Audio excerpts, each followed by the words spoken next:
My biggest ambition in life, like the role that I've always wanted to fulfill more than anything else, has always been to be a father. Early in June 2007, I was in a worship service when I was going to Rock Harbor. The strangest notion just came to my mind. It was just pounding in my head. I went away from the service, didn't think about it, didn't pray about it, didn't do anything with it. The next Sunday came around, it was June 10th, 2007. And again, same notion, just pounding in my head over and over and over again. And I was just like, man, that's so weird, like 2 weeks in a row, like I don't really know what to do with it. The next weekend rolled around and it was Father's Day. Right from the get-go during the opening set, just pounding in my head, the same notion that had been on my heart the 2 previous weeks as well. And what it was is the Lord was giving me words, and the words were, go run an orphanage in Africa. This particular Sunday there was a guest speaker. His name is Mike Pilavachi. He's the lead pastor at Soul Survivor Church in London. He started talking about a recent trip that he went on to Africa. He said the AIDS epidemic in Africa is huge. He's like, but it's led to an even worse epidemic, and that's children that are growing up without fathers. And when he said that, it just like cut to my heart. I was like, oh, like that's what this has all been about. And then we went into the main set of worship and it was just louder than ever, just pounding, pounding, pounding, like go run an orphanage in Africa, boom, boom, boom. And my prayer wasn't, God, send me to Africa. Like, you'd have to be crazy to pray that. Like, my prayer was just, Jesus, like, I'll follow you anywhere. The next morning, I was having breakfast with my friend Daniel, and you know, I wanted to share this with someone right off the bat. I told him, I was like, yeah, so like this is what the Lord's been placing on my heart, and I was like, you know, but I just really want to dismiss it, that like somehow like I constructed this in my own head. And he's like, yeah, you know, it could be that. He's like, but this sounds like a call, dude. He's like, Brandon, think about it. Like, you had all your ducks in a row. Like, you're going to finish your undergrad. You're going to get engaged. You're going to get, you know, credentialed. You're going to get married. You're going to start teaching, da-da-da-da-da. He's like, go run an orphanage in Africa. He's like, that came from nowhere. Like, what are you supposed to do with that? And he's like, that sounds like a call, dude. The following day, I had my life group. We were doing prayer requests. You know, I wanted to receive prayer, but I didn't really want to say what it was. I was like, you know, there's something that's big that's been on my heart the last couple days. You know, I'd rather not say, so if we could just let it be unsaid and someone could pray for it that way, that'd be great. So then after we were praying, there was a couple that was leading the group, Tom and Michelle. And Michelle was asking me afterwards, she's like, so Brandon, like, what is this that you want to do? Like, why can't you just tell us? And I was like, you know, it's just really new. Like, I'd rather not say, you know, if it's from the Lord, like, we'll know in time. And she was like, well, I just don't get it. What do you want to go run an orphanage in Africa? And I was like, yeah. She's like, oh my gosh, I know someone that's there right now. And she goes over to her neighbor's house and brings back a Hidden with Christ Ministries newsletter, which is talking about the exact orphanage that I'm going to work at, the exact orphanage that I started sponsoring, the exact orphanage that I'm going to be taking up a position with, the exact orphanage that is going to see the fruition of the things that the Lord put on my heart. And this was only 2 days after. A couple weeks later, I was praying, I was just really doubting. I was like, God, is this really from you? Like I just don't know about this. And I did something I'd never done before. And you see in the Bible where the Lord uses dreams, whether it be for Joseph or for Daniel or whoever, the Lord uses dreams. So I did something. I was like, all right, God, if this is really from you, I want you to show me something in a dream. And the first thing that popped into my head was a red cross. The following night, I had this dream. And in this dream, the terrain is very similar to where I grew up. I grew up on a ranch during high school. I'm standing in this ravine, and I'm like down here, and there's a slope right here. And at the top of this slope is this barbed wire fence with wood posts. And on 2 of these wood posts are these 2 huge red crosses. So he had given me exactly what I asked for, plus an extra one.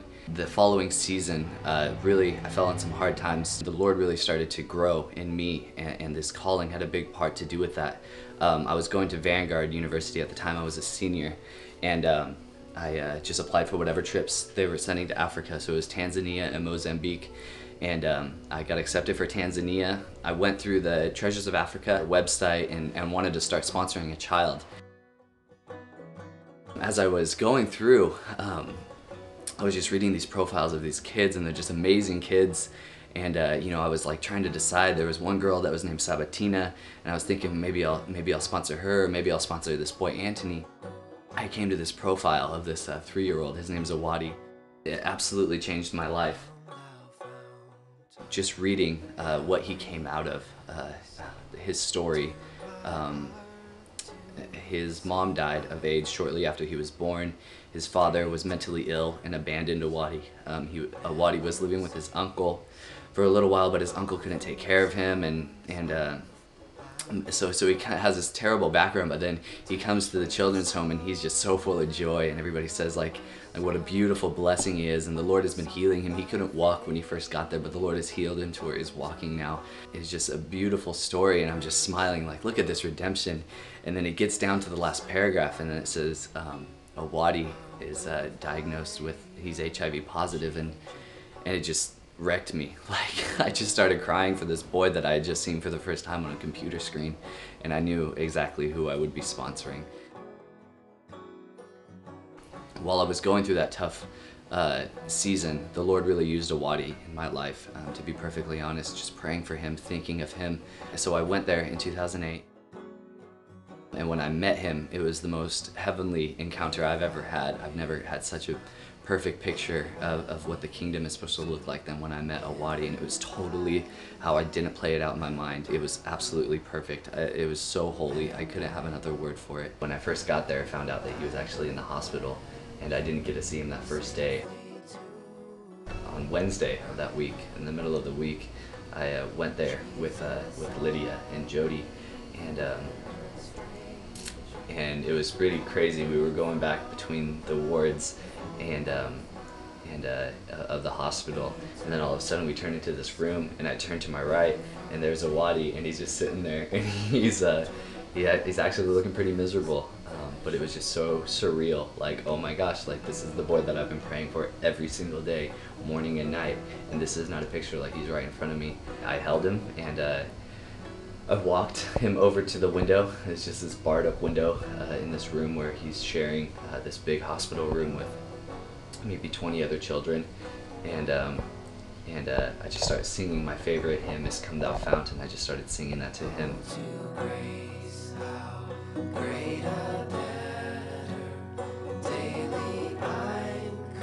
I just started crying, and Awadi's actually deaf too. That was kind of the most beautiful picture of what this is what the kingdom is supposed to look like, you know, like holding this AIDS orphan who's deaf in a busy Tanzanian hospital, singing Come Thou Fount.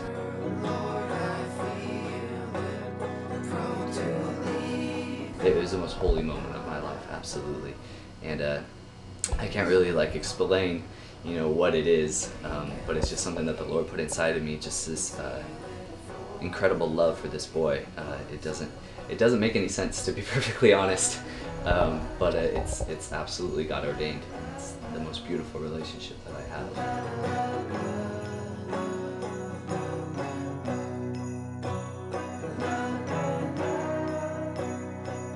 Now I just wanted to tell everyone, you know, before this, people would be like, so Brandon, what are you going to do now that you graduated? And I would just be like, you know, I don't really know, but now I'm like, no, like, this is what the Lord's called me to. So I sent out my thank you letter to my supporters, and you know, typically they're just like a page long or whatever, but mine was 3 pages long, you know, wide margins. Basically I had an entire page on the trip, an entire page on Awadi, and an entire page on basically the synopsis of this story that I'm telling you right now, of how the Lord's been calling me there.